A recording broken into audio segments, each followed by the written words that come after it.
لله الذي جعلنا من المتمسكين بولاية أمير المؤمنين والأئمة المعصومين صلوات الله عليهم أجمعين. الحمد لله على ما أنعم وله الشكر على ما ألهم.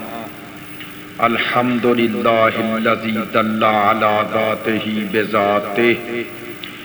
والصلاة والسلام والتحية والإكرام على سيدنا ومولانا حبيبنا وحبيب قلوبنا شفيعنا أبي القاسم محمد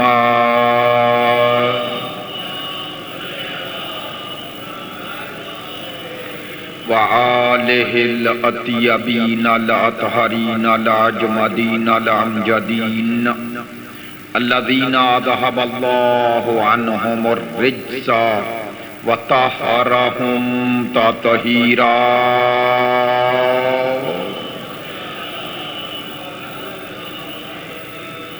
واللعنة الدائمة على منکری فضائلہم وغاصبی حقوقہم من الآن الى قیام یوم الدین. اما بعد فقد قال سبحانہ وتعالی فی کتابہ المجید. بسم اللہ الرحمن الرحیم. وَاعْبُدْ رَبَّكَ حَتَّى يَأْتِيَكَ الْيَقِينُ. صدق اللہ العلی العظیم. ان اللہ وملائکتہ یصلون علی النبی یا ایہا الذین آمنوا صلوا علیہ وسلموا تسلیما.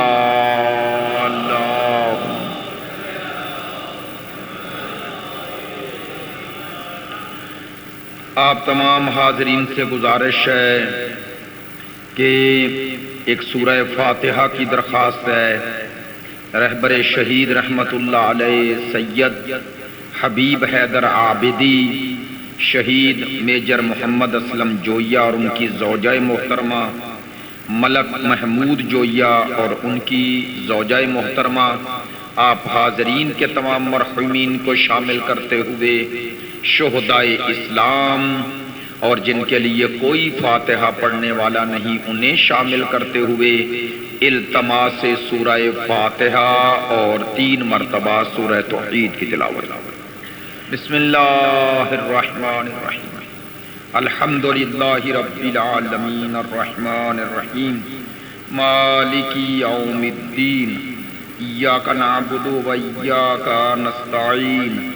اہدنا الصراط المستقیم صراط الذین انعمت علیہم غیر المغضوب علیہم ولا الضالین. بسم اللہ الرحمن الرحیم. قل هو اللہ احد اللہ الصمد لم یلد ولم یولد ولم یکن له کفوا احد. بسم اللہ الرحمن الرحیم. قل هو اللہ احد اللہ الصمد لم یلد ولم یولد ولم یکن له کفوا احد. بسم اللہ الرحمن الرحیم. قل هو اللہ احد اللہ الصمد لم یلد ولم یولد ولم یکن له کفوا احد. اللہم اغفر للمؤمنین والمؤمنات والمسلمین والمسلمات الاحیاء منہم والاموات. تابع لهم بیننا وبینہم بالخیرات انکا مجیب الدعوات انکا علی کل شیء قدیر.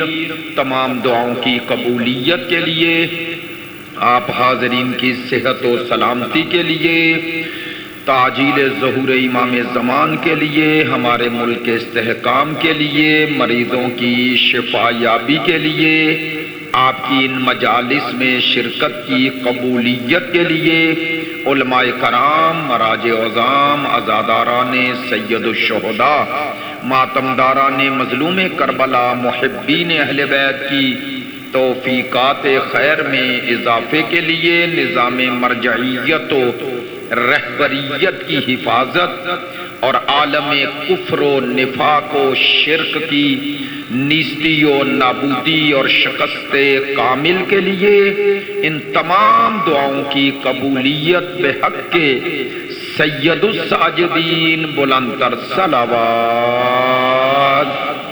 صلی علی محمد وعلی محمد وعجل فرج۔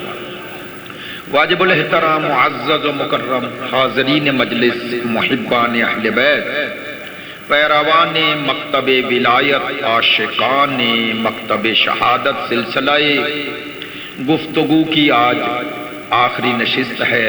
اس 4 روزہ مجالس کی شب شہادت ہے اور میں نے اول روز سے آپ کی خدمت عالیہ میں اس پہلو کو نمایاں کیا ہے اور بارہا عرض کیا ہے کہ عبادت، عبودیت، بندگی ایک کمال ہے۔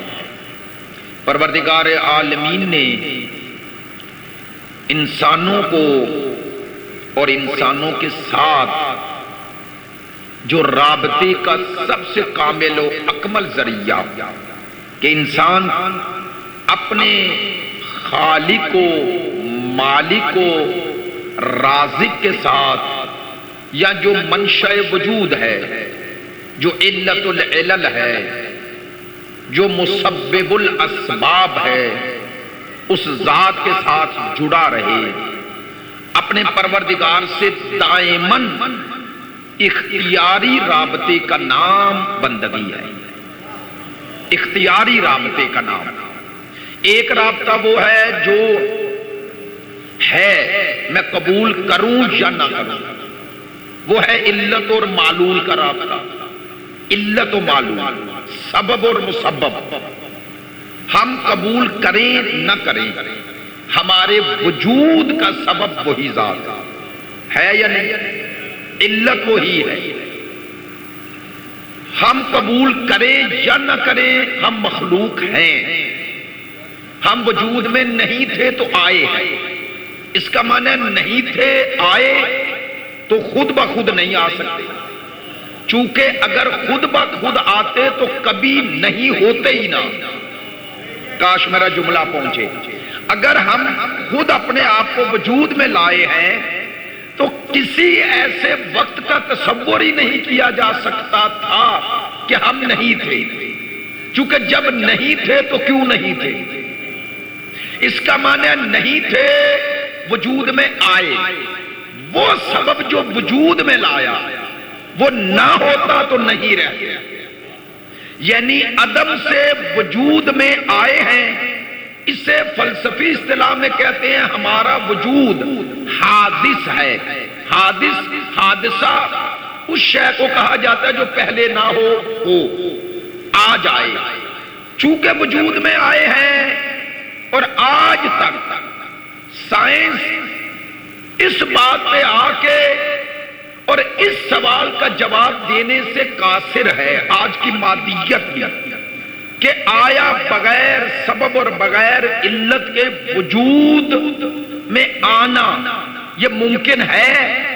اس کا جواب نہیں دے سکتے۔ دعوے کریں، جواب چونکہ ہم عالم حس میں دیکھتے ہیں ایک شے دوسرے شے کے وجود کا سبب بنتی ہے۔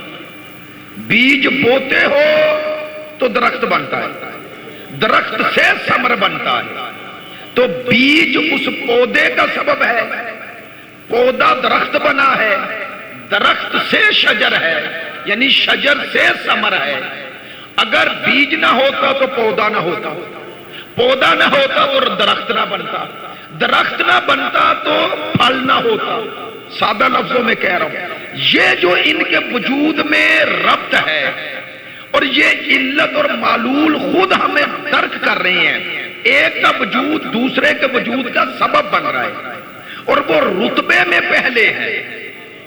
بیج ثمر سے پہلے ہے، یہ نہیں ہے کہ پہلے ثمر ہے پھر بیج ہے، وہ بیج پھر پودا پھر درخت پھر ثمر. تو ایک ان کے وجود میں ترتیب بھی ہے، ایک رتبہ وجودی میں یہ دوسرے کا سبب بھی بن رہا ہے. تیسری بات، ان میں سنخیت بھی ہے، تناسب ہے. یہ نہیں ہو سکتا کہ بیج کچھ ہو اور درخت کوئی اور ہو جائے. تو یہ جو ان میں سنخیت بھی ہے، یہ جو ان میں علیت بھی ہے، یہ دلیل ہے اس کائنات کا جو نظام اسباب ہے، نظام علل ہے، علل جمع ہے علت کی، نظام علل ہے، علت علت علت علت. عقل یہ کہتی ہے کہ ایک جگہ پہ جا کر یہ علت رک جائے، اس کی علت پھر کوئی نہ ہو. چونکہ اگر اس کی بھی علت ہوگی تو تسلسل رہے گا، اور تسلسل کا معنی ہوتا ہے کہ آپ ہر وقت ایک ایسا وجود جو سبب ہے، مسبب ہے، اس کا سبب ہر وقت سوچتے رہیں، اوپر اوپر اوپر. علماء کہتے ہیں یہ محال ہے. علماء سے مراد حکماء، اہل عقل و دانش. یہ محال ہے ایسا وجود علل کا ہو کہ جو جا کے رکے ہی نہ. وہ جس پر وجود رکے گا وہ خود کسی کا محتاج نہیں. ایسا ہی ہے. یہ جو رابطہ ہے نا ہمارا خدا سے علت و معلول کا، یہ ہے مانے یا نہ مانے، خالق و مخلوق کا رابطہ ہے، چاہے مانے نہ مانے. اس لیے میں نے کہا، اور عرفا کہتے ہیں کہ متکلم اور فلسفی، خدا سے ہمارا رابطہ، فلسفی کہتے ہیں ہم معلول ہیں وہ علت ہے. سنیے گا بات بڑی خوبصورت ہے. متکلم کہتا ہے ہم مخلوق ہیں وہ خالق ہے. عارف کہتا ہے یہ دونوں رابطے اختیاری نہیں، اضطراری ہیں. آپ مانو یا نہ مانو یہ ہیں. سنیے گا، کہتے ہیں وہ رابطہ جو اللہ سے بندہ اختیاری طور پر قائم کرتا ہے اس کا نام ہے بندگی. عبدیت، عبودیت. اس بندگی کے ذریعے عبد معبود سے جڑ جاتا ہے، عبد معبود سے رابطہ قائم کرتا ہے. اب توجہ فرمائیے گا. اسی لیے کائنات میں سب سے پہلا کمال اور سب سے پہلی عظمت جو بندے کو خدا عطا کرتا ہے، جیسے ہی وہ شعور کی وادی میں قدم رکھتا ہے جسے بلوغت کہتے ہیں، جیسے ہی شعور کی وادی میں قدم رکھتا ہے خدا اس سے پہلا رابطہ جو مانگتا ہے اس کا نام بھی بندگی ہے، اس کا نام بھی عبدیت ہے.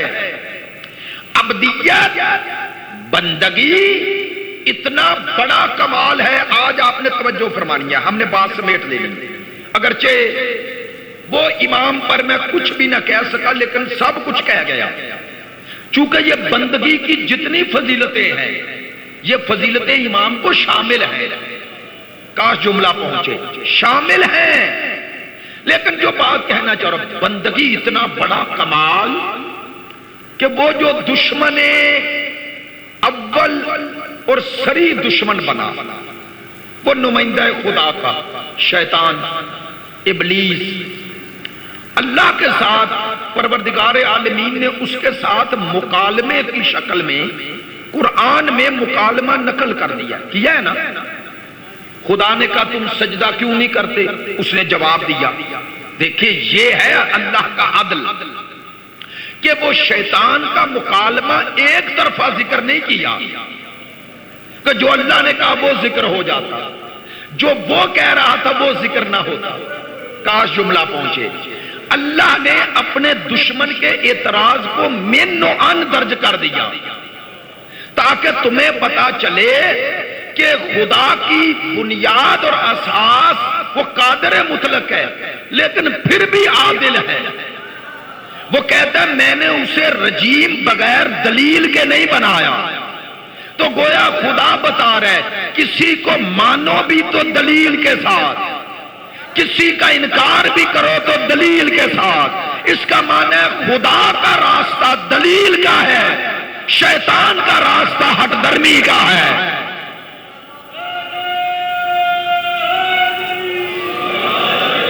بھائی دلائل ہے نا اس کے. اس نے کہا خلقتنی من تین من نار وخلقتہ من تین, مجھے تو نے مٹی سے بنایا, اسے تو نے مجھے آگ سے اور اسے مٹی سے. تو دلیل دے رہا ہے نا خدا کے ہاں. اور پھر کہہ رہا ہے مجھے مہلت دے قیامت تک. تو مہلت کس سے مانگ رہا ہے؟ اللہ سے. چلو ان بریکٹ یہ جملہ لے لیں. اس کا معنی کہہ رہا ہے خلقتنی, تو نے مجھے خلق کیا. ہاتھ جوڑ کے کہہ رہا ہوں, ہاتھ جوڑ کے. وہ شیطان بھی اللہ کو خالق مانتا ہے. شیطان بھی اللہ کو خالق مانتا ہے, کسی اور کو نہیں. اب کسی اور کو خالق سوچ سمجھ کے کہنا, ورنہ شیطان سے بھی بدتر ہو جاؤ گے. چلیں شکریہ آپ نے اس بات پہ غصہ نہیں کیا. خلقتنی من نار وخلقتہ, یہ ہو سے مراد کون ہے؟ آدم. شیطان مار رہا ہے میرا بھی خالق تو ہے اور آدم کا بھی خالق تو ہے. تو اللہ جواب میں کہہ دیتا نا میں کہاں آدم کا خالق ہوں. وہ کہہ رہا ہے, ایک جملہ کہنا چاہ رہا ہوں, شیطان اللہ کو خالق مان رہا ہے. اچھا پھر کہتا ہے مجھے مہلت دے الی یوم یبعثون, روزے قیامت تک کی مہلت دے. تو کس سے مہلت مانگ رہا ہے؟ تو اللہ کو قادر بھی مان رہا ہے نا. لو سوال یہ ہے, یہ خالق بھی مان رہا ہے, اسے قادر بھی مان رہا ہے, اور کہتا ہے تجھے سجدہ بھی کرتا ہوں, پھر شیطان کیوں بن گیا؟ آپ کا جواب میں ذرا اس سے ہٹ کے دیتا ہوں. یاد رکھیے گا شیطان اللہ کی عبادت کا منکر نہیں تھا, اطاعت کا منکر تھا. نہیں توجہ ہوئی. آج یہ جملہ لے لیں, عبادت تب عبادت بنتی ہے جب پہلے اطاعت میں آ جائے. میں نے یہ جملہ کسی مجلس میں عرض کیا تھا, دلیل دیتا ہوں. اطیعوا اللہ و اطیعوا الرسول واولل. اچھا آپ نے قرآن مجید میں کوئی ایسی آیت ڈھونڈ سکتے ہیں کہ اللہ نے کہا ہو وَاعْبُدُوا اللَّهَ وَاعْبُدُوا الرَّسُولَ وَاعْبُدُوا عَلِيًّا؟ ہے اطاعت میں اللہ نے 3 اطاعتیں ذکر کی ہیں. عبادت اپنے علاوہ کسی اور کی ذکر نہیں کیا. پورے قرآن میں دکھاؤ. قرآن میں یہ تو ہے میں یطع الرسول فقد اطاع اللہ, جس نے رسول کی اطاعت کی اس نے اللہ کی اطاعت کی. لیکن ایسی آیت کوئی ہے میں یعبد الرسول نعوذ باللہ فقد عبد اللہ, جس نے رسول کی عبادت کی اللہ کی کی. اس کا معنی ہے اللہ نے اطاعت رسول کو اپنی اطاعت کہا لیکن عبادت نہیں کہا. اس کا معنی ہے عبادت صرف اس کی ہے. تو اس کا معنی ہے اطاعت اور عبادت میں فرق ہے. ہاں اب کہیں گے اطاعت کا مقام, اطاعت میں عبادت تھی, اس لیے کہا جس نے رسول کی اطاعت کی. پہلے اطاعت میں آؤ پھر عبادت بنے گی. لو آسان کر دیتا ہوں, اب معنی بھی ایسا کرتا ہوں اور ایسی مثال دیتا ہوں قرآن سے. قرآن مجید کی آیت ہے نا, بندگی کا مصداق بیان کر رہا ہوں. اقیموا الصلاۃ, نماز. تو نماز بندگی کا ایک مصداق ہے, ایسا ہی مصداق. اب میں کہنا یہ چاہ رہا ہوں یہ آیت جب نازل ہوئی اقیموا الصلاۃ, نماز قائم کرو, تو آیت کے نزول کے فوراً بعد سارے صحابہ سرکار سے پوچھے بغیر نماز پڑھنے لگے. جزاکم اللہ, آپ فرما رہے ہیں نہیں, درست فرما رہے ہیں. آیت کے نزول کے فوراً بعد پوچھے بغیر نماز نہیں. تو منتظر ہیں یا نہیں؟ کس کے منتظر ہیں؟ رسالت مآب کے کیا منتظر ہیں کہ یہ جو نماز قائم کرنے کا حکم ہے وہ جانتے ہیں یہ لغوی معنی میں نہیں، یہ ہے شریعت کے اصطلاحی معنی میں. تو اب وہ منتظر ہیں کہ سرکار ہمیں بتائیں کہ نماز قائم کیسے ہوگی. چلے میرے ساتھ ہیں تو جملہ لے لیں. اس کا معنی یہ آیت نازل ہو گئی، یہ صحابہ، اب یہ آیت اور یہ صحابہ یہ اس آیت پر بلا واسطہ عمل نہیں کر سکتے جب تک اس آیت اور اصحاب کے درمیان واسطہ نہ آ جائے، اور اسی واسطے کا نام مصطفیٰ ہے. سنیے، یا اسی واسطے کا نام سرکار دو عالم. تو کیا واسطہ ہے؟ سرکار سے پوچھا تو سرکار نے جواب دیا نا، صلو کما رأیتمونی اصلی، نماز قائم کرو لیکن ویسے پڑھو جیسے مجھے پڑھتا دیکھ رہے ہو. دیکھ رہے ہو جملہ کہہ رہا ہوں. اس کا معنی آیت نازل ہو گئی پھر بھی عمل نہیں ہو سکتا جب تک سرکار نہ بتائیں. تو اس کا معنی آیت تو کافی نہیں ہے نا. تو جو آیت قرآن رسول کی موجودگی میں کافی نہیں ہے وہ رسول کے بعد کافی کیسے ہو گیا؟ تو امت محتاج ہے صلو کما رأیتمونی اصلی، نماز ویسے پڑھیں جیسے مجھے پڑھتا دیکھ رہے ہو یا دیکھو. اچھا دو جملے ذرا واضح کرتا ہوں. پہلے پڑھنا ہے یا پہلے دیکھنا ہے؟ دیکھنا ہے نا. تو دیکھ کر پڑھنی ہے. کیسی پڑھنی ہے؟ جیسی سرکار نے پڑھی. دو لفظ ہیں، ویسی پڑھنی ہے جیسی سرکار نے پڑھی. اہل زبان میری تائید فرمائے. ایک ہے ویسی پڑھنی ہے، ویسی جیسی پڑھی. تو جیسی پہلے ہے نا، یعنی ویسی پڑھنی ہے جیسی ہے.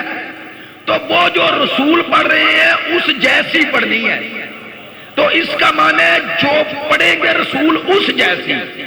تو وہ جیسی جو ہے نا وہ ہے اطاعت، اور وہ جو پڑھ رہے ہو وہ ہے عبادت. تو عبادت تب بنے گی جب ویسی پڑھے ہو جیسی مصطفیٰ نے پڑھی ہے.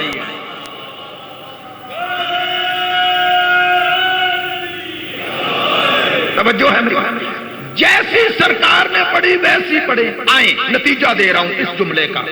تو پہلے رسول کو دیکھیں گے پھر پڑھیں گے. تو یہ جو رسول کو دیکھ کر ویسی پڑھنا ہے یہ اطاعت ہے، اور وہ جو پڑھ رہے ہو وہ نماز ہے، عبادت ہے. اس کا معنی اللہ نے قانون دے دیا، اطاعت میں عبادت ہے، اطاعت میں عبادت ہے. چلے میں اس جملے کی وضاحت بھی نہیں کروں گا لیکن سوچنے دعوت فکر دے رہا ہوں. اس کا معنی معصوم کی اطاعت میں عبادت ہے. اطاعت پہلے ہے، عبادت بعد میں ہے. قیامت تک عبادت وہی بنے گی جو اطاعت معصوم میں آ جائے. توجہ فرمائیں. یا عبادت وہی بنے گی جو معصوم کی. اب میرے جملے کی طرف پلٹ جائیں. ایک جملہ آپ کی سماعتوں پر اعتماد کرتے ہوئے جنہیں سمجھ میں آ گیا. میں نے کیا کہا تھا؟ شیطان عبادت کا منکر نہیں، اطاعت کا منکر ہے. یہ اطاعت تھی کہ آدم کی طرف سجدہ کر، یہ حکم تھا.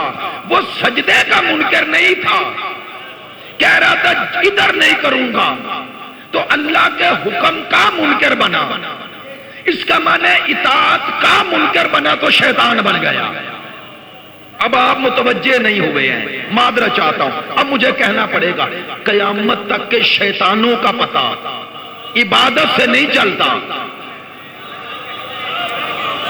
اطاعت سے چلتا ہے. اسی لیے اللہ نے کہا مصطفیٰ کی اطاعت میری اطاعت ہے. فرمایا قیامت تک دیکھتے جاؤ جو مصطفیٰ کی اطاعت کا انکار کرتا جائے وہ شیطان بنتا جائے گا.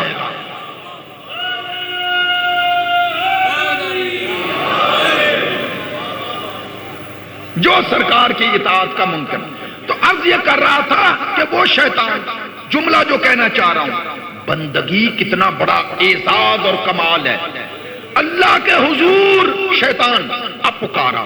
جب اللہ نے کہا مہلت دیتا ہوں، کہنے لگا وَلَأُغْوِيَنَّهُمْ أَجْمَعِينَ، میں اکثریت کو اغوا کر لوں گا. اغوا گمراہ سے اوپر والی ڈگری ہے. گمراہ ہے راہ غلط دکھانا. بڑا پیارا جملہ ہے، میرا نہیں ہے، ایت اللہ جوادی عاملی کا ہے. فرماتے ہیں وَلَأُغْوِيَنَّهُمْ، شیطان بعض لوگوں کو صرف گمراہ کرتا ہے، راہ غلط دکھا کے چھوڑ دیتا ہے. بعض لوگوں کو گمراہ نہیں کرتا، اغوا کر لیتا ہے. اس کا معنی ہے وہ شیطان کی دسترس میں آ جاتے ہیں. جب شیطان کی دسترس میں آ جاتے ہیں تو شیطان کی زبان بن جاتے ہیں.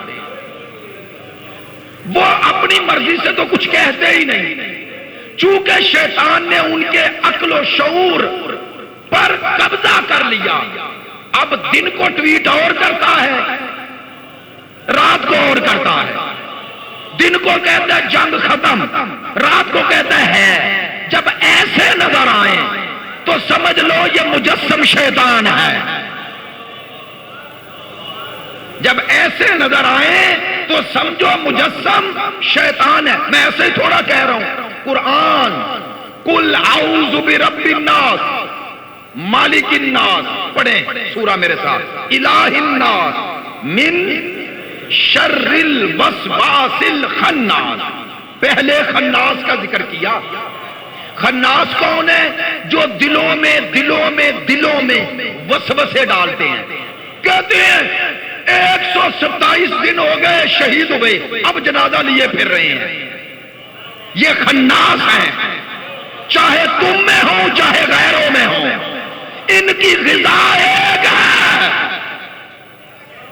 ان خناس کو یہ پتا نہیں کہ ایک مرجے کا جنازہ اور ایک عام فرد کا جنازہ الگ ہے. یہ صرف جنازہ نہیں ہے، یہ تشیع کے وقار کا اعلان ہو رہا ہے. خدا کی قسم منبر سے کہہ رہا ہوں، یہ حسین کا بیٹا مظلومیت سے شہید ہوا ہے. ہمارے تو دلوں کی حسرت تھی کہ کربلا میں ہوتے تو حسین کا جنازہ 3 دن پڑا نہ رہتا. ہے یا نہیں حسرت؟ بولے ہے نا حسرت؟ حسین کا جنازہ پڑا نہ رہتا. ہم آج کی یزیدیت کو بتانا چاہتے ہیں، ہم نے کربلا سے صرف مظلومیت نہیں لی، ہم نے یزیدوں کے سر کاٹنے کا درس بھی لیا ہے. آپ نے کربلا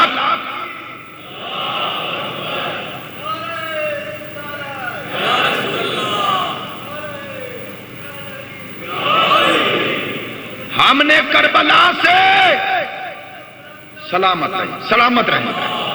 ہم نے کربلا سے صرف بیچارگی لی ہے، لاچارگی لی ہے. مظلومیت کا معنی بیچارگی نہیں، مظلومیت کا معنی ہے انسان حق پہ ڈٹ جائے، پوری دنیا کے ظلم بھی اس پر آ جائیں، اپنے موقف سے نہ ہٹیں. یہ معنی ہے مظلومیت کا. سنیے گا آج ایک جملہ اس حقیر سے لے جائیں. اسلام میں مظلوم بننا عیب ہے، مظلوم ہو جانا اعزاز ہے. کاش میرا جملہ پہنچاؤ. اسلام میں مظلوم بننا خوبی نہیں، عیب ہے. اللہ نہیں چاہتا بیچارے بنو، لاچار بنو، لیٹ جاؤ، بزدلی دکھاؤ. اللہ نہیں چاہتا. اللہ قرآن میں کہتا ہے قیام کرو، قیام کرو، قیام کرو. کہتا ہے یا نہیں؟ اللہ حضرت موسیٰ، حضرت عیسیٰ، حضرت ہارون، حضرت ابراہیم کا ذکر کیوں کرتا ہے؟ کتنے نبی ہیں؟ معذرت میرا لہجہ سخت ہو گیا. کتنے انبیاء ہیں ٹوٹل؟ 1 لاکھ. قرآن میں کتنوں کا ذکر ہے؟ 25 یا 35. ایسا ہی ہے. کیوں سارے نبیوں کا ذکر کیوں نہیں؟ اللہ نے سارے نبیوں میں وہ چنے جنہوں نے اپنے دور میں قیام کیا. کاش میرا جملہ پہنچاؤ.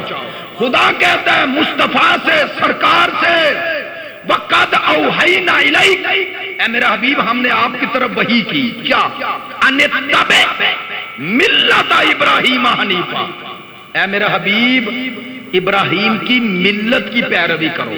سننا، میں نے لفظ ملت جان بوجھ کے کہا، ملت کا معنی قوم نہیں، ملت کہتے ہیں روش کو، میتھڈ کو، طریقے کو۔ پتہ اس میں راز کیا ہے؟ خدا کہہ رہا ہے مصطفیٰ سے، اے مصطفیٰ اگر کامیابی چاہتے ہو نا، اپنے جد ابراہیم کا کردار اپنا۔ کیا کر؟ کہا اپنے معاشرے کی روایات کو ویسے توڑ جیسے تیرے دادا ابراہیم نے توڑا ہے۔ نہیں، اگر اسلام میں قیام، جد و جہد، ظلم کی مخالفت اللہ کو پسند نہ ہوتی تو خدا مرتضیٰ کو اسد اللہ کا لقب نہ دیتا۔ اسد اللہ ہیں، البتہ شرائط زمان و مکان اپنی جگہ، لیکن وہ اصل قیام باقی ہے، وہ اصل قیام ختم نہیں ہوتی۔ آپ امام حسین کے ایک زیارت پڑھتے ہیں، زیارت وارثہ پڑھتے ہیں یا نہیں؟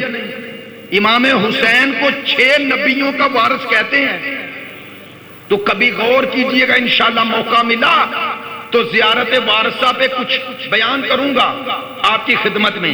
یہ زیارت وارثہ امام حسین کی شناخت کا وہ ذریعہ ہے جو معصوم نے عطا کیا ہے، امام صادق سے منسوب ہے زیارت وارثہ، امام صادق سے۔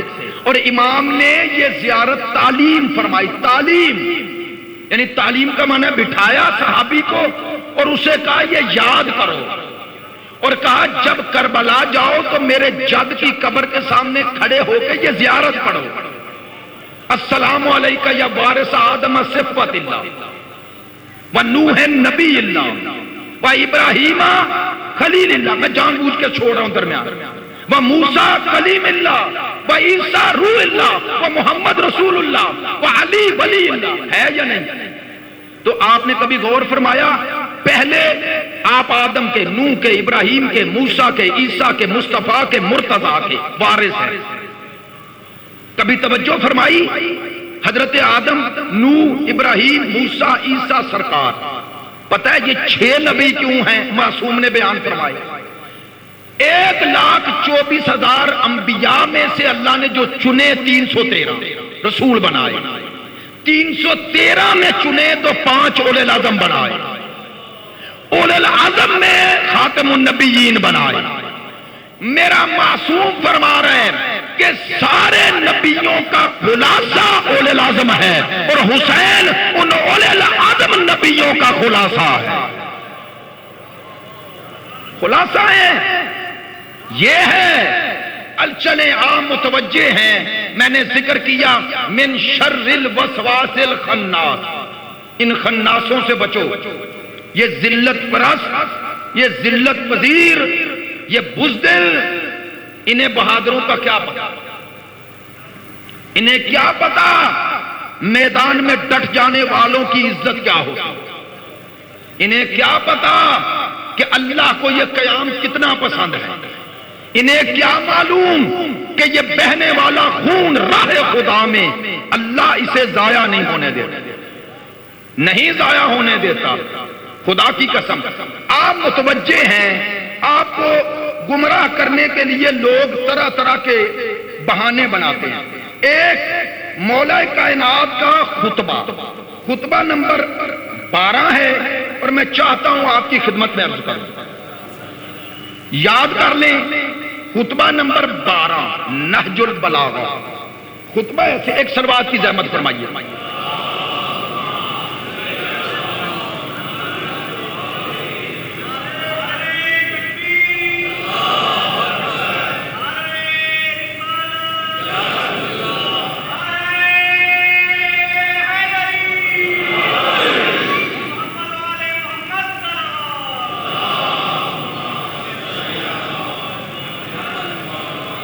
آپ نے اس خطبے کو انشاءاللہ جا کے نہج البلاغہ مفتی صاحب کا ترجمہ ہی دیکھ لیں، یا مولانا ذیشان ادر جوادی۔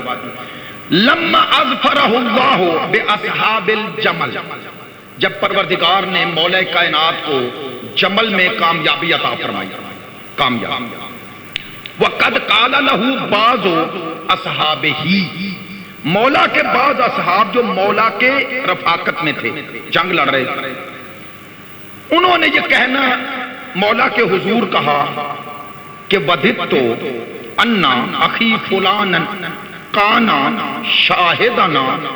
شاہدنا لیجرا ما نصرک اللہ بہی علی آدائی۔ مولا کے صاحب کہنے لگے کاش مولا ہمارے فلاں بھائی ہوتے اور آپ کی نصرت، آپ کی رفاقت میں جنگ لڑتے اور دیکھتے لیجرا، دیکھتے اللہ نے آپ کو کیسی کامیابی عطا فرمائی اپنے دشمنوں پر۔ سن لیا ترجمہ؟ اصحاب نے جنگ جمل میں کامیابی کے بعد کہا کاش ہمارے فلاں بھائی، میرا کسی نے کہا میرا بھائی ہوتا، مولا آپ کی رفاقت میں لڑتا، آج وہ بھی اس ثواب میں شامل ہو جاتا۔ اللہ نے آپ کو اصحاب جمل پر، اہل جمل پر کامیابی عطا فرمائی۔ جمل پتہ ہے نا کس سے ہوگی؟ جنگ جمل مولا کی۔ اچھا، مولا کا جواب، مولا نے فرمایا احوا اخی کا معنی، کیا تمہارا بھائی مجھے دوست رکھتا ہے، مجھ سے محبت رکھتا ہے؟ سن رہے ہیں نہج البلاغہ ہے، کوئی کہانی نہیں سنا رہا۔ خطبہ نمبر 12، احوا اخی کا معنی، کیا تمہارا بھائی مجھے دوست، میرا محب ہے؟ تو صحابی نے کہا نام مولا کیوں نہیں۔ اب مولا کا جواب سنیں، فرمایا فَلَقَدْ شَاهِدَنَا، وہ ہمارے ساتھ ہے، وہ اس جنگ میں ہے، ہوگا نہیں ہے۔ اچھا اب جملہ سنیں آپ کے سب کے لیے، ممبر سے کہہ رہا ہوں، وَلَقَدْ شَاهِدَنَا فِي أَسْكَرِنَا، فرمایا بلکہ میرے اس لشکر میں وہ بھی شامل ہیں، ہذا اقوام، وہ آنے والی قومیں بھی شامل ہیں، لوگ فی اصلاب الرجال و ارحام النساء، جو ابھی باپ کے صلبوں میں اور ماں کے رحموں میں ہیں۔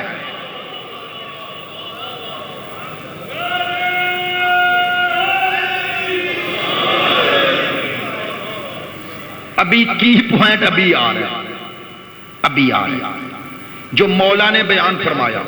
آپ کے پاس یہ میری طرح ڈاؤن لوڈ تو ہوگا، جاتے ہی یہاں سے اٹھتے ہی دیکھ لیجئے۔ خطبہ نمبر 12 مفتی جعفر حسین صاحب کا ترتیب جو ہے، فرمایا بلکہ وہ بھی میرے لشکر میں، میری رفاقت میں ہیں، ہوں گے نہیں، جو ابھی اپنے باپ کی صلبوں میں اور ماں کے رحموں میں ہیں، یعنی دنیا میں بھی نہیں آئے۔ اور سَيَرْعَفُ بِهِمُ الزَّمَانِ وَيَقْوَى بِهِمُ الْإِيمَانِ، فرمایا ان قریب زمانہ انہیں ظاہر کرے گا اور ان سے مومنوں کو تقویت دے گا۔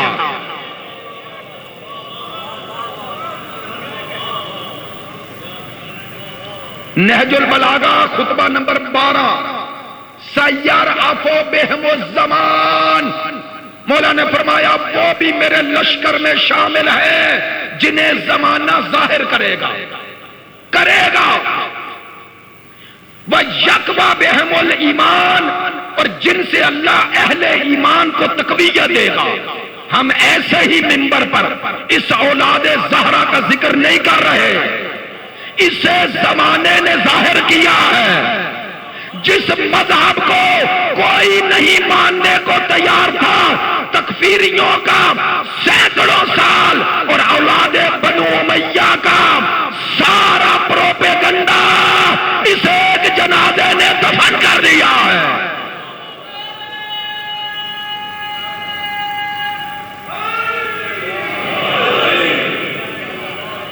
اپنے اندر سے خود ساختہ نظریے ختم کرو، اپنے خود ساختہ نظریوں کو چھوڑو۔ کہتے ہیں فلاں کا ذکر مجلس میں ہو رہا ہے، سیاسی مجلس ہو گئی، میں نے اسلام آباد میں بھی یہ مثال دی تھی ہزاروں کے مجمع میں، یہاں بھی دے رہا ہوں، ممکن ہے یہاں دی ہو، معذرت چاہتا ہوں، یاد نہیں رہتا کہاں بات کی۔ مجھے بتائیں، آپ کربلا والوں کا ذکر کرتے ہیں ایام عزا میں، پڑھنے والے خطیب کو ترتیب شہادت دیتے ہیں، پہلی شہادت امام حسین کی پڑھتا ہے، پہلی کس کی پڑھتا ہے؟ ماشاءاللہ، اصحاب کس کے اصحاب؟ بولے نا یار، امام حسین کے، حضرت حر، یعنی جس کی بھی اصحاب میں سے منتخب، حضرت حبیب پڑھتے ہیں، حضرت زہیر، حضرت سعید، ایسے حضرت جون، ابو اسامہ، سعداوی، بول کے بتانا ان شہداء میں یہ اصحاب حسین کی شہادت یہ حسین کی مثل ہو گئی ہیں۔ جب ان کی شہادت سنتے ہو انہیں معصوم مان لیتے ہو؟ بولیں اچھا معصوم تو نہیں، ان کا ذکر امام حسین کی نفی ہے، ان کا ذکر امام حسین کے ذکر کو کم رنگ کرتا ہے۔ اچھا آگے آ جائیں، اصحاب حسین سے آگے چلیں، انصار، بنو ہاشم، آپ حضرت علی اکبر کو عظمتوں کے ساتھ بھی مانیں، امام تو نہیں مان رہے، آپ کی امامت میں تو وہ شامل، حضرت عباس ابن علی باب الحوائج ہے، عصمت قصبی پر فائز تھے، لیکن امام نہیں ہے، تو حضرت عباس کا علم لگاتے ہیں، امام حسین کا تو نہیں لگاتے۔ معصوم تو امام ہے، امام ہے وہ امام، لیکن کبھی آپ کے دل میں آیا کہ حضرت عباس کا علم لگا کے حسین کی نفی ہو رہی ہے؟ کیوں دل میں نہیں آتا؟ یا صحاب حسین کا ذکر ہو یا انصار حسین کا، آپ کا جواب ہوگا یہ سب وہ گلدستہ ہیں، یہ وہ سب محور و مرکز کے گرد گھومنے والے وہ حسین کے انصار ہیں جنہوں نے جانیں قربان کر کے حسین کے مشن میں مدد کی ہے۔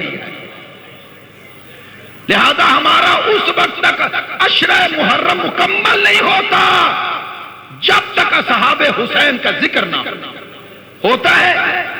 اچھا اس سے آگے بڑھو، یہ ایام، ان ایام میں عموماً خطبہ کون سے مسائل پڑھتے ہیں؟ اسیران کربلا، تو یہ اسیران کربلا کے مسائل امام حسین کے مقابل ہیں۔ اب میں آپ کو نتیجہ دیتا ہوں، آ جاؤ زیارات کی وادی میں، زیارات، آپ مفاتیح الجنان میں زیارت پڑھیے گا، جب آپ زیارت پڑھتے پڑھتے کربلا میں جائیں تو گنج شہداء جاتے ہیں یا نہیں جاتے ہیں؟ وہاں پر یہ زیارت لکھی ہے، السلام علیکم، السلام علیکم، السلام علیکم، یہ 3 دفعہ سلام کسے ہے؟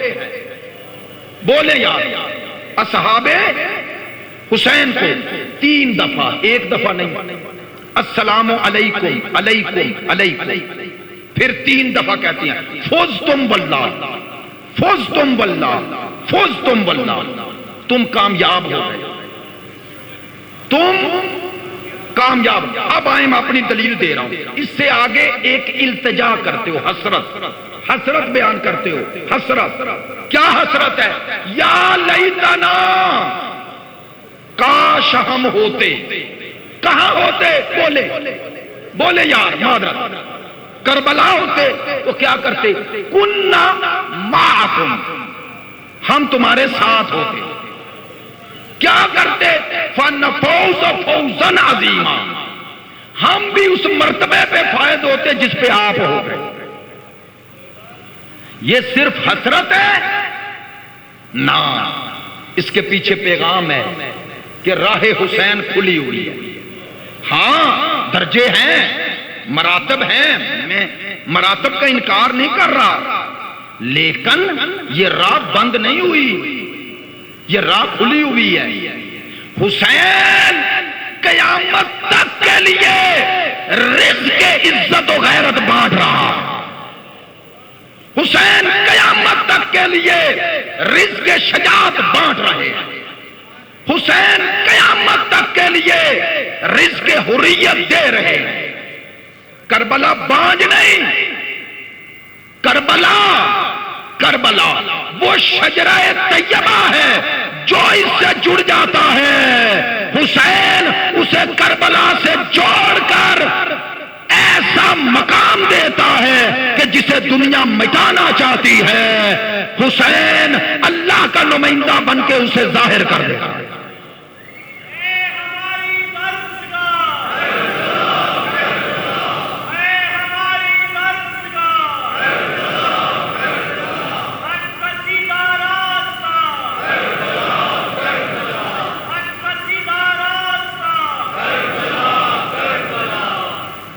میں چاہتا ہوں، میں نے کبھی نعروں کی ڈیمانڈ کی نہیں بلکہ روک دیتا ہوں، میں چاہتا ہوں سب مل کے ایک دفعہ تجدید عہد کریں، تجدید عہد 5 دفعہ پورے ولولے سے۔ جو ابھی تک نعرے میں شامل نہیں ہوئے میں وہ دوسرے نعروں میں شامل کرنے کا کوئی ہوتا بھی نہیں، لیکن یہ نعرہ نہیں، یہ عہد ہے، عہد 12ویں آقا سے 5 دفعہ سب مل کر لبیک یا حسین بولا، لبیک یا لبیک یا برائے تاجیل ظہور امام زمان بلند تر صلوات۔ بہت شکریہ، سلامت رہیں۔ بس معذرت چاہتا ہوں، وقت کافی گزر گیا چونکہ بہت شکریہ۔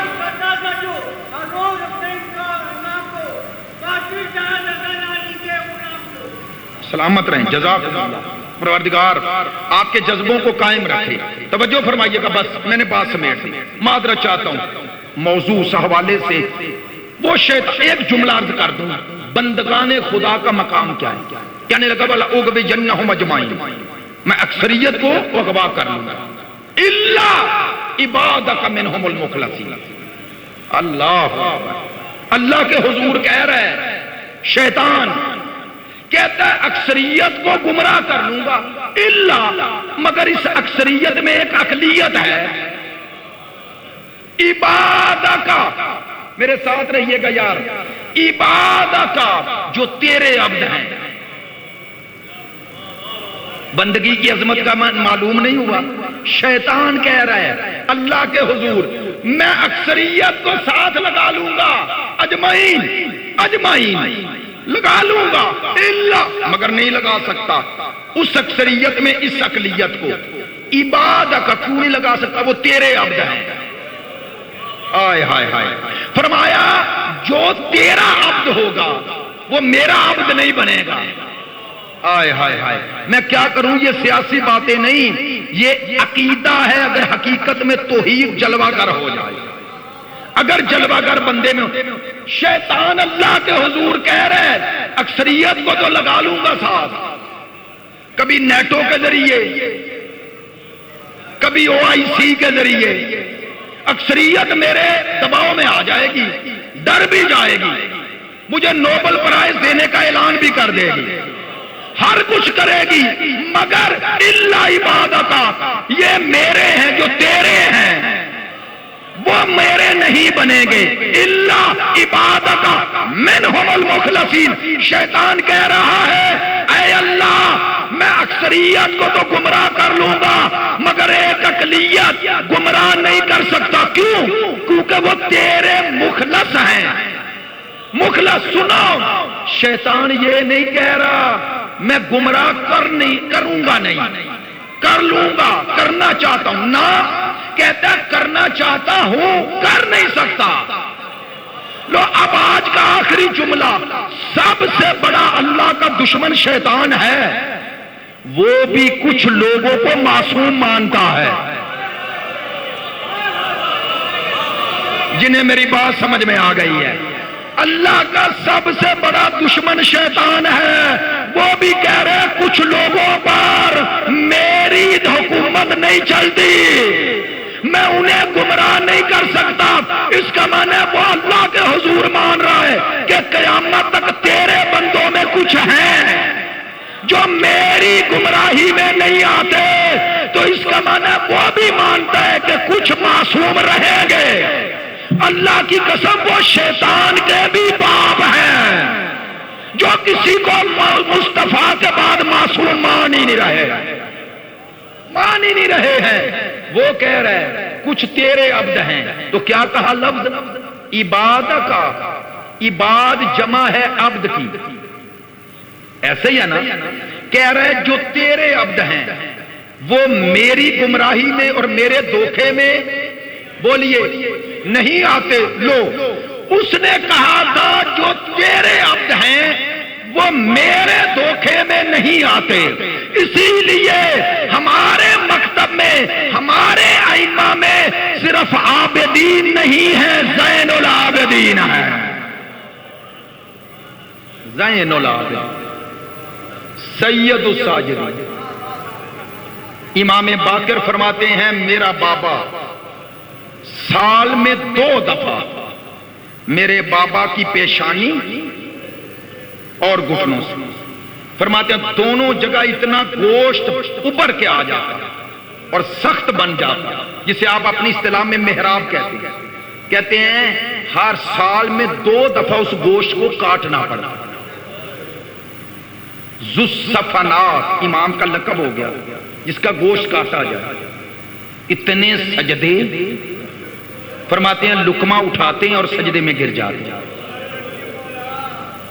صحابی یا امام کا صحابی آیا، دیکھا امام سجدے میں سر اٹھایا، حال و احوال پوچھا، نوکر سے ملازم سے غلام سے کہا اسے کھانا اسے جو بھی ہے دو. وہ لینے گیا، امام پھر نماز پہ شروع. کھانا کھانا، امام نے فرمایا تم کھانا کھاؤ، چونکہ کھانا کھاتے ہوئے مجھ سے بات نہیں کرو گے. امام پھر نماز میں، سن رہے ہیں، نماز میں مشغول ہو. پھر امام نے وقت نماز ہوا، صحابی کہتے ہیں میں پشت پہ کھڑا ہو گیا، نماز پڑھی. امام نے فرمایا کیا لینے آئے ہو، کوئی حکم کرو. کہنے لگا مولا زیارت کو آیا ہوں. امام نے فرمایا ہاں رات ٹھہرو گے؟ جی مولا دور سے آیا ہوں. صحابی ہے، کہتا ہے امام پھر نماز. کہتے ہیں میں نے کہا یا ابن رسول اللہ کچھ کہوں؟ کہا کہو. کہا اللہ نے آپ کو نبوت ایسی دی جو نبوتوں کی سردار ہے. آپ کا جد نبیوں کا سردار، آپ کا دادا علی اوصیاء کے سردار، آپ کا بابا اور آپ کے چچا حسنین جنت کے سردار. شہادت آپ کے گھر میں، طہارت آپ کے گھر میں، جنت کی سرداری آپ کے گھر میں، عصمت آپ کے گھر میں، نبوت آپ کے گھر میں، ولایت آپ کے گھر میں، امامت آپ کے گھر میں. یہ سب کچھ تو آپ کے پاس، اور اتنی عبادت کیوں؟ سنیں گے جواب. امام نے فرمایا یہ جو شمار کیا ہے نبوت، رسالت، ولایت، امامت، طہارت، عصمت، صداقت، سرداری، بتا یہ سب کس نے دی ہے؟ کہنے لگا خدا نے. امام نے کہا جب دینے والا بخل نہیں کرتا تو لینے والا شکر میں بخل کیوں کرے؟ کہا عجیب ہے، وہ مجھے دیے جا رہا ہے اور میں جواب میں شکر بھی نہ کروں. میں آج آپ سب کو ایک پیغام دیتا ہوں. شب شہادت ہوتی ہے، جیسا کہ مجھے معلوم ہے ہمارے نوجوان بچے ماتمی بھی آتے ہیں. اللہ کرے مجلس میں ہوں، مجلس میں ہوں. نہیں تو سنیں، اس امام کا لقب 2 لقب پڑھیں. کیا ہے؟ زین سید. تو سب سے بڑا کربلا کا عزادار کون تھا؟ یہی امام. اور لقب زین سید الساجدین. لو امام نے تمہیں عمل سے سمجھا دیا، جو جتنا بڑا عزادار ہوگا اتنا ہی زیادہ عبادت گزار ہوگا. عزاداری کو کبھی عبادت سے الگ نہ کرنا. حسین وصیت کر کے جاتے ہیں زینب مجھے نماز تہجد میں فراموش نہ. وہ میری آقا زادی جو بکھرے لاشوں میں سر سجدے میں رکھ دے. ذکر ہے سید الساجدین کا. معذرت چاہتا ہوں، پورا 1 گھنٹہ مجلس ہو گئی. معذرت چاہتا ہوں، ہمت بھی نہیں رہی، گرمی بھی ہے اور ماتمداری بھی ہے اور میں نے سفر بھی کرنا ہے دور کا. بس چند جملے اگر آپ متوجہ ہیں. کس کی شہادت کی شب آ گئی؟ جس کا امتحان سب سے سخت ہے۔ میں نے بغیر تمہید کے مصائب شروع کر دیا ہے۔ خدا کی قسم میرے 12 اماموں میں سب سے بڑا مظلوم میرا یہی امام ہے جس کی شہادت کی شب ہے۔ پھر کہہ رہا ہوں 12 اماموں میں سب سے بڑا مظلوم میرا مولا سجاد ہے۔ پوچھو نہ سخاوت کیسے، خدا کی قسم یہ حسین سے بڑا مظلوم ہے۔ ایسے ہی نہیں کہہ رہا، یہ وہ مظلوم امام ہے جس کی امامت کے پہلے دن کا نام روز عاشور ہے، جس کی امامت کے پہلے دن کا نام روز عاشور ہے، جس کی امامت کی پہلی شام کا نام شام غریبہ ہے،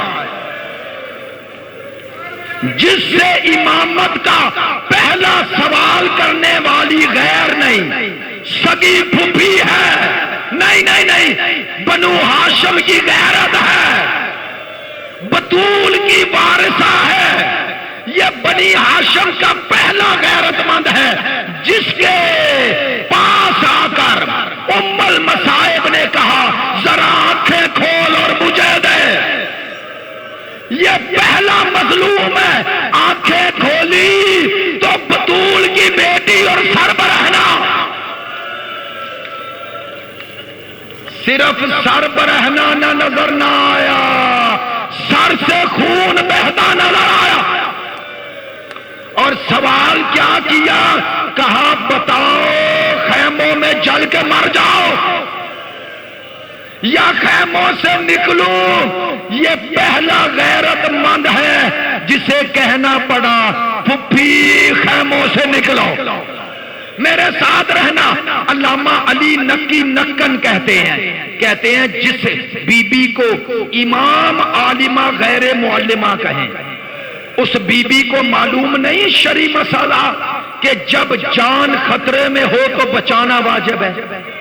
سنیے گا، کہتے ہیں بی بی جانتی تھی آگ قریب آ رہی ہے، میرے پہ جان بچانا واجب ہے، حکم شرعی یہی تھا۔ جنہیں سمجھ میں آ گیا اس سے بڑا مصائب کا جملہ کوئی نہیں۔ بی بی جانتی تھی یہ حکم شریعت ہے، لیکن بی بی امام کے سامنے آئی، جانتی تھی اب امام یہ ہے، شریعت کا وارث یہ ہے، یہ اگر حکم دے گا تو شریعت بن جائے گی۔ اس لیے بی بی کہہ رہی تھی میرا لال حکم یہی ہے جان بچاؤ، لیکن مجھے بھی دے، میرا سر برہنہ بھی دے، مجھے باہر جانے کی اجازت نہ دے، مجھے اجازت دے میں جل کے مر جاؤں۔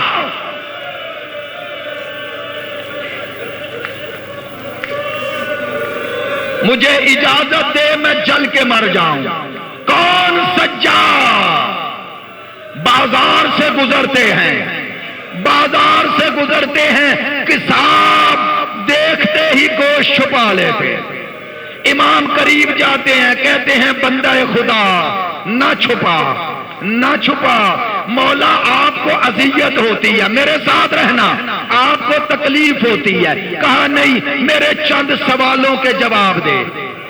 کیا کہا؟ اسے ذبح کرنے سے پہلے پانی پلایا؟ جی مولا آپ کے نانا کے کلمہ پڑھتا ہوں، حکم شریعت ہے کہ جب جانور کو ذبح کرو تو پانی پلاؤ۔ دوسرا کہا بتا اسے جس آلے سے قتل کیا، چھری سے، اس چھری کو تیز کیا؟ جی مولا آپ کے نانا کا حکم ہے کہ تیز دھار آلے سے ذبح کرو تاکہ تکلیف کم ہو۔ امام نے کہا ذبح کرنے سے پہلے اس کے ہم جنس سے دور لے گئے؟ جی مولا اب منہ مڑ گیا کربلا کی طرف۔ کہا میرا بابا حسین میرے نانا کی شریعت میں جانور کو بھی پیاسا ذبح، ہائے بطول کا بیٹا 3 دن کا بھوکا اور پیاسا۔ چلے عام متوجہ ہیں، اگرچہ ہمت نہیں رہی ہے، بس میں ایک جملہ کہوں گا، جب ماتم کہوں تو تابوت لے آئیے گا، ایک جملہ کہتا ہوں، میں نے یہی مسائل اسلام آباد میں پڑھا، یہ جملے کہ کربلا میں سیدہ زینب ہوں، حضرت سکینہ ہوں یا حضرت سجاد ہوں، جب بھی یاد کیا بابا کی پیاس کو یاد کیا۔ میں نے یہ جملے کہے کہ جب ذوالجناح واپس آیا تو سکینہ نے بھی ایک ہی سوال کیا تھا، یا جب وعدہ ابھی میرے بابا کے گھوڑے میرے بابا کو ذبح کرنے والے نے پانی پلایا؟ میں نے یہ جملے کہے نیچے اترا۔ آج بھی مجلس میں ڈاکٹر موجود ہیں، مجھے ایک ڈاکٹر دوست نے کہا، جانوروں کا ڈاکٹر تھا، کہنے لگا قبلہ یہ انگریز نے کہا ہے کہ جانور کو ذبح کرنے سے پہلے شریعت نے کہا پانی پلاؤ، کیوں؟ میں نے کہا آپ بتائیں۔ کہنے لگا پانی مایا ہے، لیکوڈ ہے، جہاں سے گزرتا ہے رگیں خشک نہیں رہنے دیتا، رگیں نرم ہو جاتی ہیں۔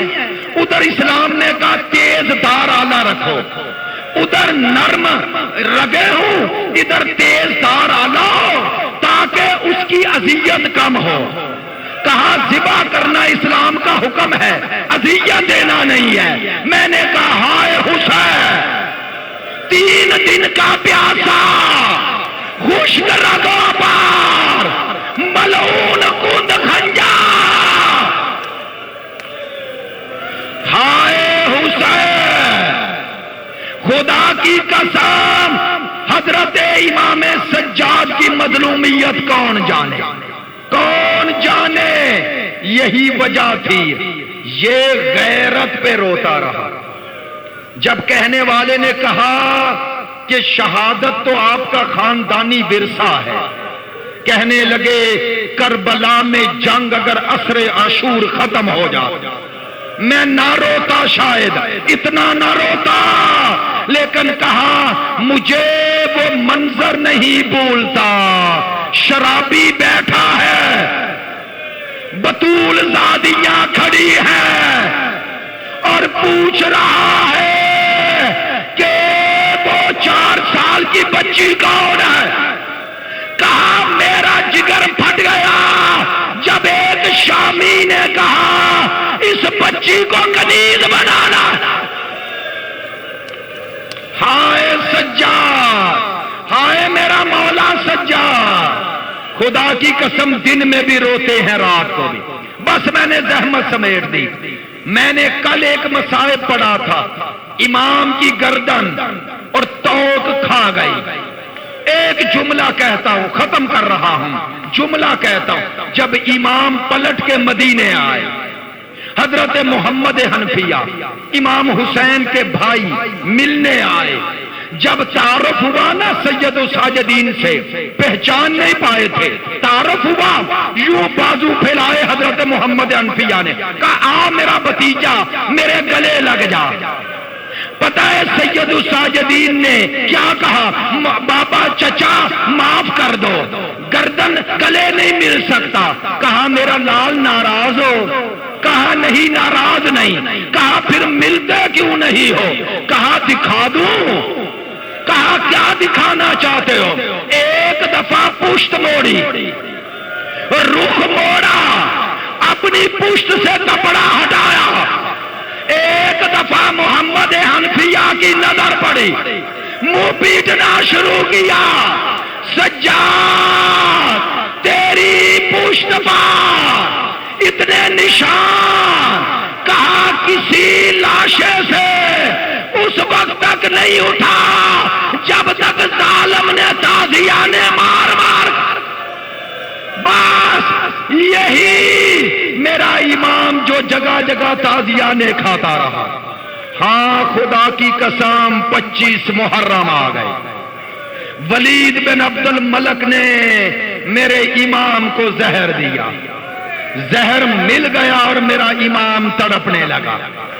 بس میں نے آپ کی زحمت سمیٹ دی، خدا کی قسم ہمت نہیں تھی لیکن محبت میں پڑ گیا۔ میرا بھی دل چاہتا تھا اس امام کا بڑا احسان ہے ہم سب پر جس نے حسین بخشا ہے، امام تڑپنے لگے، امام کے بیٹے آ گئے، امام باقر آگے بڑھے، بابا کا سر اٹھایا زانوں پہ رکھا، لوائج الاحزان کتاب کا نام ہے، امام کا وقت شہادت قریب آیا، آنکھیں کھولی، کہا محمد بیٹا، جی بابا، کہا مجھے بستر پہ لٹایا ہوا ہے، جی بابا، کہا بیٹا مجھے اٹھا کر خاک پہ لٹا دو، بیٹا خاک پہ لٹا دو، بابا جان ہم کیسے یہ کریں؟ کہا میرا حکم ہے، بابا کیوں؟ کہا باقر تو پوچھ رہا ہے، میرا لال کیوں پوچھ رہا ہے؟ مجھے حیا آتی ہے، بیٹا جا رہا ہے تو بستر پہ جائے، ہائے حسین،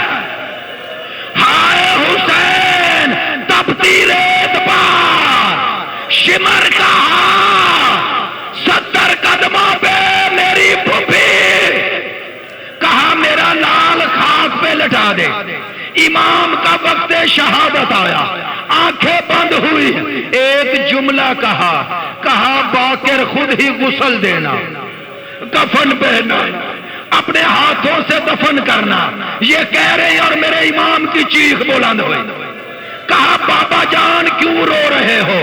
کہا ہائے سجاد کی قسمت، میں وصیت کر رہا ہوں اور تو سن رہا ہے، وصیت پہ عمل بھی کرے گا، میری بیٹیاں بھی روئیں گی، میرے بیٹے بھی روئیں گے، ہائے حسین میرے سامنے بے گور و کفن لاشا نہ میں دفن کر سکا، بس امام کی آنکھیں بند ہوئی، بس میں نے آخری جملہ کہنا ہے، تابوت لے آئیے گا، امام کی آنکھیں بند ہوئی، امام باقر نے غسل و کفن و دفن کیا، امام گھر میں آئے، میرے 5ویں امام گھر میں تشریف لائے، ایک دفعہ امام نے دیکھا، گھر پہ نظر کی، کہنے لگے بابا نے ایک نصیحت کی تھی، کیا؟ کہا 1 منٹ ٹھہرے، کہا بابا نے کہا تھا کہ جو اونٹنی میری ہے جس پہ میں نے 30 سال سواری کی، اس سے غافل نہ ہونا، کہا اونٹنی نظر نہیں آ رہی، امام نے غلاموں کو بلایا، امام نے بھائیوں اور بھتیجوں سے کہا جاؤ اونٹنی کو ڈھونڈ کے لاؤ، سننا سننا، ڈھونڈنے نکلے، ڈھونڈ رہے ہیں مدینے میں، وہ اونٹنی نہیں مل رہی، ایک دفعہ ایک غلام جنت البقیع کے پاس آیا، کیا دیکھا؟ اونٹنی لیٹی ہوئی ہے اور سر امام کی کمر، امام کے قدموں پہ سر رکھا ہوا ہے، یہ اندر آیا، اونٹنی کو ہلایا، اونٹنی جا چکی ہے، مر گئی مر گئی، دوڑ کے آیا، کہنے لگا یا ابن رسول اللہ ذرا میرے ساتھ آئے، لایا، منظر دیکھا، میرے امام قریب آئے، جب دیکھا تو روئے اور ایک جملہ کہا، کہا میرے بابا نے اس اونٹنی پر 30 سال سواری کی ہے، لیکن بابا کا حکم تھا یہ تیز چلے یا آہستہ چلے یا رک جائے، اس کی پشت پر کوئی بھی چابک نہ مارے، رویا میرا امام، کہا جو اونٹنی کو چابک نہ مارنے دے، ہائے کبھی اسے تازیانے مارے گئے، کبھی اسے تماچے